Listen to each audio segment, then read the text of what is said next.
Hello, তোমাদের সাথে আজকে একটা অন্যরকম ভিডিও নিয়ে এসেছি। এটা একটা জবা গাছের কাটিং, এটাকে আমি চারা বানাবো।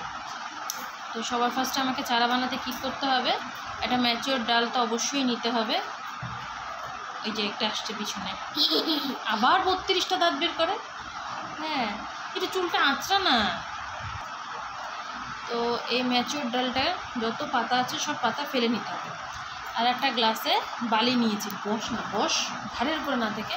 এটা কিন্তু নিচে ফুটো ফুটো করা আছে, আর বালিটা কিন্তু পুরো ভেজা। একবারই জল দেব, যে জলটা মানে আমি তো এটা প্লাস্টিক আইসিইউ পদ্ধতিতে করব, সুতরাং ওই একবারে জল দেব, প্লাস্টিক খুলবো না। তো এই পাতার যতগুলো পাতা আছে সব আমাকে কী করবে, ছিঁড়ে নিতে হবে, একটা পাতাও যেন না থাকে।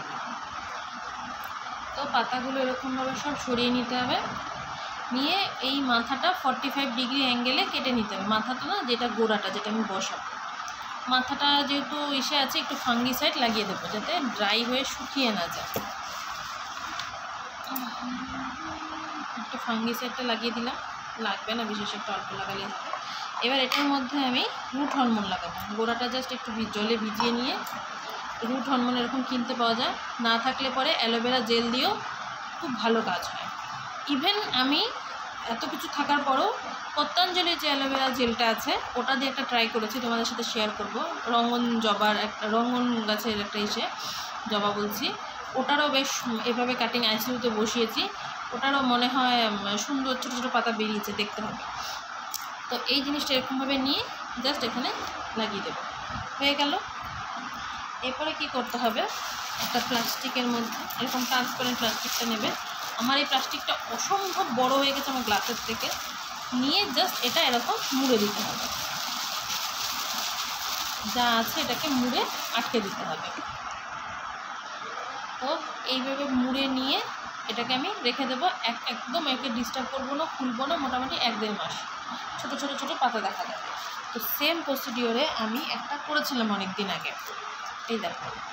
এবার এর মধ্যে দেখতে পাচ্ছি ছোটো ছোটো পাতা গজিয়েছে, দেখো এর মধ্যে ছোটো ছোটো পাতা গজিয়েছে, এটা কিন্তু ভালোই বয়স হয়েছে।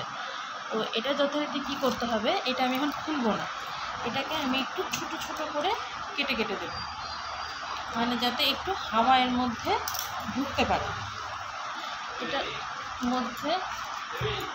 তো এটার মধ্যে আমি ছোটো ছোটো ছোটো ছোটো ফুটো করে দিয়েছি, যাতে বাইরের টেম্পারেচারটার সাথে এটার টেম্পারেচারটা একটু নিজেকে খাপ খাওয়াতে পারে।